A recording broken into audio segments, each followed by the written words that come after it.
अब देखिए एप्लीकेशन में और जो फीस पेमेंट आप किए हैं उसमें अगर आप कोई करेक्शन करना चाहते हैं तो उसके लिए भी डेट दी हुई है कि आप अगर जनरल के हैं 18 से 27 के बीच में तो आप ये फॉर्म फिल कर सकते हैं। ठीक है, पीएचडी किन के लिए है? Only for the post of हवलदार। 25 का आपका एस्से होगा, 25 का आपका लेटर राइटिंग होगा। देखिए यहाँ पे साफ लिखा हुआ है कि जो साइकिलिंग है ये not applicable for the post of हवलदार इन डीजीपीएम एंड सीबीआईसी। तो फॉर्म भरते समय आपसे पूछा जाएगा कि आप एसएससी एमटीएस के लिए सिर्फ भरना चाहते हैं कि हवलदार के लिए भी भरना चाहते हैं। उनके भी देखिए separate age group wise cutoff बनेंगे। तो अल्फाबेट के हिसाब से जिसका नाम पहले आ जाएगा ABCD किसी में भी उसको पहले प्रेफरेंस दी जाएगी। नमस्कार दोस्तों, स्वागत है आपका अपने YouTube channel Sumit smart study पर। तो आप लोगों के लिए बहुत ही अच्छी खुशखबरी है, एसएससी एमटीएस का वैकेंसी आ गई है और आज मैं आपको एसएससी एमटीएस के जो नोटिफिकेशन आया है उसका फुल एनालाइज करूंगा। ठीक है, मतलब उसमें जो जो चीजें इंपॉर्टेंट दी गई हैं उसके बारे में इस वीडियो में मैं बात करूंगा। इसमें हम देखेंगे कि इसमें पद कितने हैं, उसके अलावा इसमें जितने भी इंपॉर्टेंट डेट्स हैं, ठीक है, मतलब फॉर्म कब से भरा जाएगा,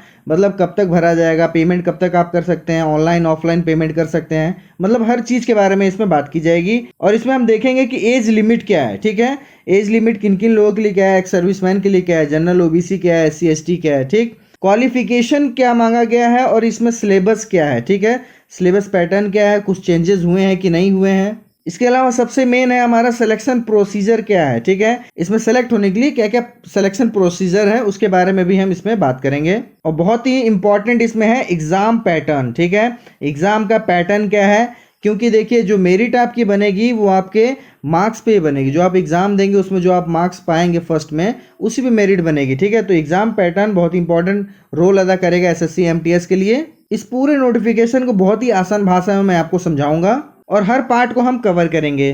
तो अगर आप मेरे चैनल पर नए हैं तो प्लीज चैनल को सब्सक्राइब करके बेल आइकन जरूर दबा दें। तो आइए वीडियो को शुरू करते हैं।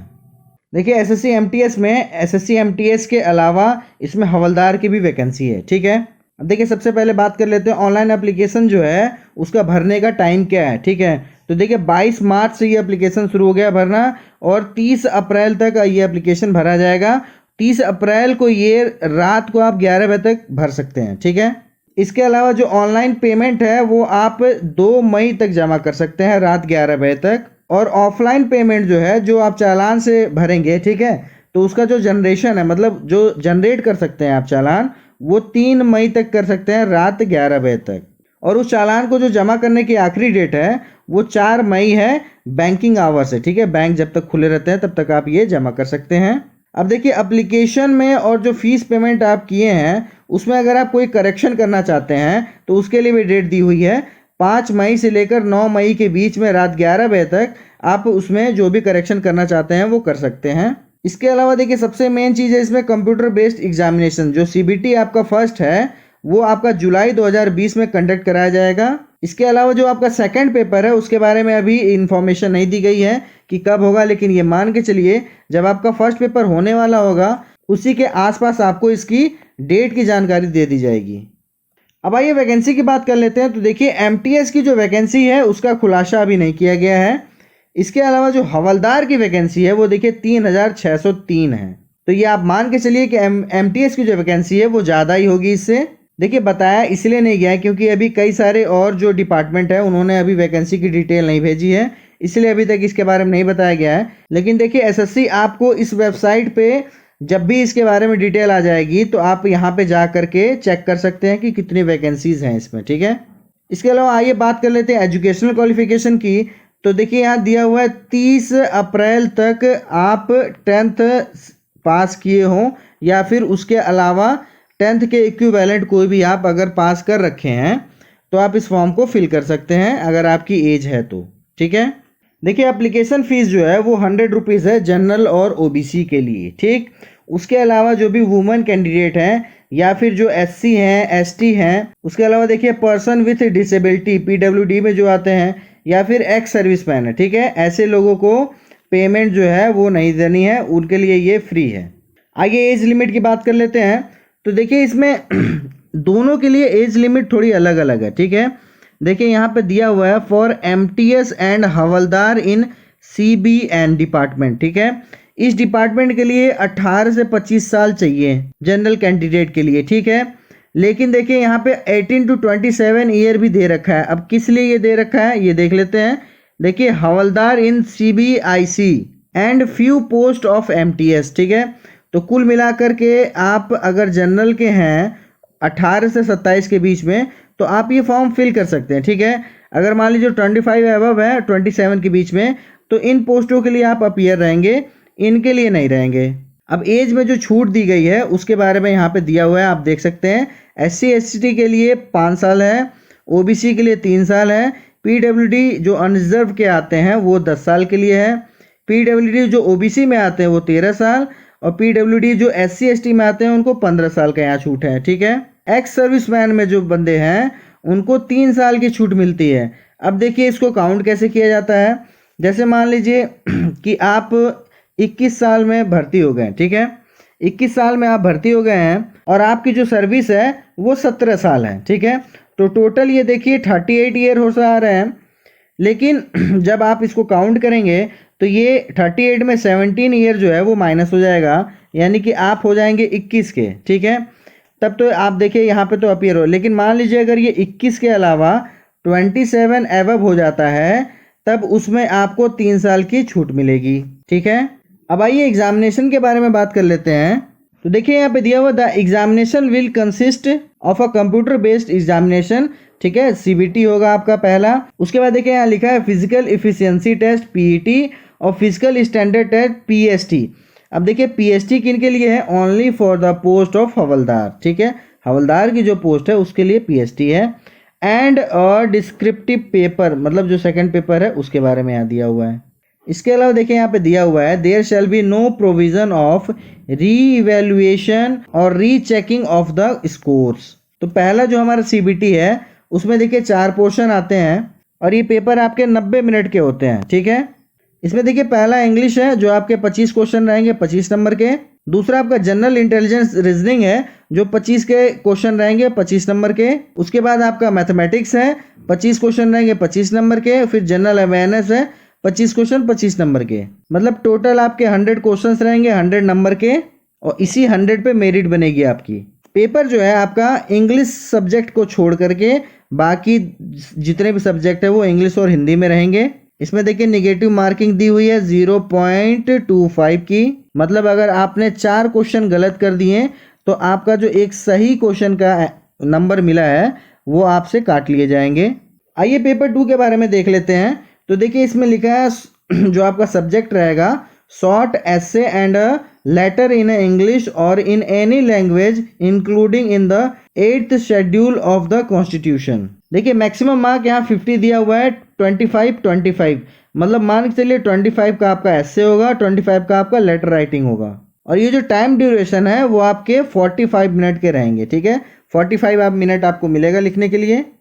अब देखिए जो पहला पेपर आपका है उसका यहाँ पे सिलेबस दिया हुआ है, ठीक है। मैं उसका भी स्क्रीनशॉट यहाँ पे आपके लिए दिखा दिया हूँ, आप चाहें तो वीडियो को पॉज करके यहाँ पे देख सकते हैं। तो आइए अब PET और PST के बारे में देख लेते हैं क्या क्या दिया हुआ है। तो देखिए जो PET है इसमें देखिए वॉकिंग दी हुई है 1600 मीटर इन 15 मिनट, और फीमेल के लिए 1 किलोमीटर इन 20 मिनट। इसके अलावा देखिए इसमें साइकिलिंग दी हुई है 8 किलोमीटर इन 30 मिनट, और फीमेल के लिए 3 किलोमीटर इन 25 मिनट। देखिए यहाँ पे साफ लिखा हुआ है कि जो साइकिलिंग है ये not applicable for the post of हवलदार इन DGPM एंड CBIC। मतलब हवलदार पोस्ट के लिए जो ये वैकेंसी है उसमें आपकी साइकिलिंग नहीं है, ठीक है। इन दोनों में साइकिलिंग नहीं है। अब आइए PST के बारे में देख लेते हैं। तो देखिए PST सिर्फ हवलदार के लिए है, ठीक है, आपका SSC MTS के लिए नहीं है। तो फॉर्म भरते समय आपसे पूछा जाएगा कि आप SSC MTS के लिए सिर्फ भरना चाहते हैं कि हवलदार के लिए भी भरना चाहते हैं। तो जो प्रेफरेंस आप देंगे उसी हिसाब से आपका आगे का एग्जामिनेशन प्रोसेस चलेगा।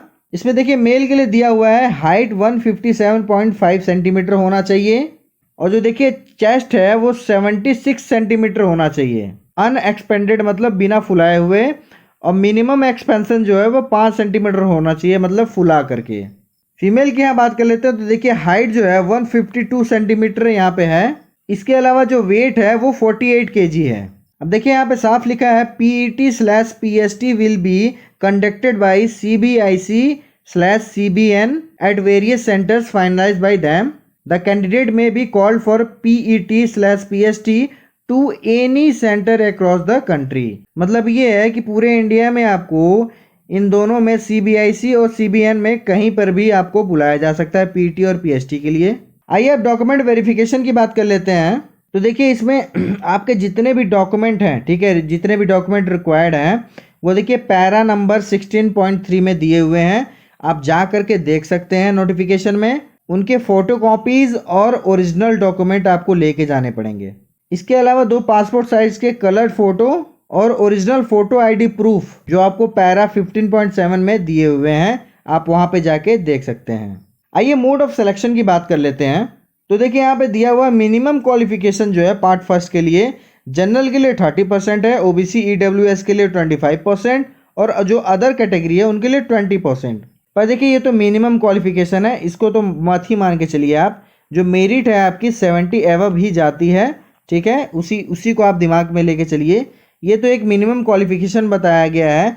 मान लीजिए खुदा ना खास्ता कोई ऐसा पेपर आ जाए जिसमें बच्चों को 40 नंबर लाने भी बहुत मुश्किल हो जाए, तो उसके लिए ये चीज़ है कि 30 के नीचे वाले बच्चों को नहीं लिया जाएगा। देखिए लिखा हुआ है साहब, the recruitment process for the post of MTS will consist of paper first. ठीक है, मतलब जो पहला पेपर है उसी को आपको रिक्रूटमेंट प्रोसेस में इंक्लूड किया जाएगा। मतलब उसी के मेरिट बेस पे आपको आगे के हर एक प्रोसेस में बुलाया जाएगा। देखिए सेम चीज़ हवलदार में भी है, ठीक है। फर्स्ट पेपर के हिसाब से ही आपको बुलाया जाएगा। आगे के जो भी आपके एग्ज़ाम्स होंगे, जैसे PST हो गया, सॉरी PET हो गया, फिर PST हो गया, फिर उसका जो डिस्क्रिप्टिव पेपर आपका होगा, डॉक्यूमेंट वेरिफिकेशन होगा, इन सब के जो बारी बारी से मेरिट बनेंगे, तो जो पहला पेपर में आप जो नंबर लाएंगे उसी पे ये मेरिट बनेंगे। अब देखिए MTS का जो है पोस्ट है उसके लिए separate category wise state UT wise cut off बनेगा, ठीक है।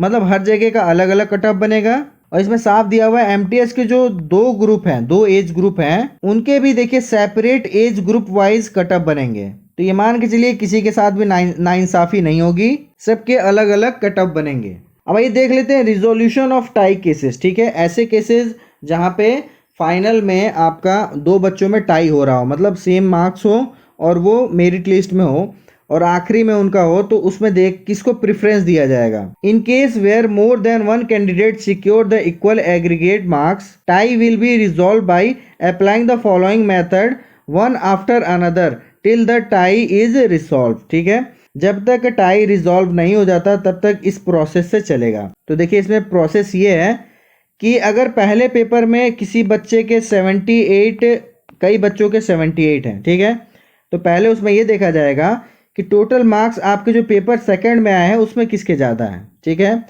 अगर उसमें भी सेम हो तो उसके बाद देखा जाएगा marks in part 4 of CBE।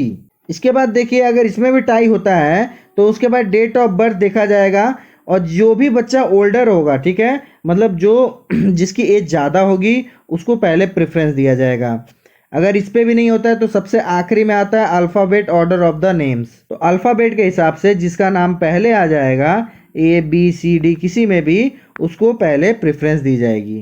तो देखिए SSC MTS से रिलेटेड जो भी इंपॉर्टेंट चीज़ें थी वो सारी चीज़ें मैं आपको इस वीडियो में बताया हूँ। इसके अलावा अगर आपको कोई भी क्वेश्चन पूछना हो तो आप मुझे कमेंट कर सकते हैं। और वीडियो अच्छा लगा हो तो प्लीज़ वीडियो को लाइक ज़रूर कर दें। और अगर आपने चैनल को अभी तक सब्सक्राइब नहीं किया है तो प्लीज़ चैनल को सब्सक्राइब करके बेल आइकन ज़रूर दबा दें। Thank you.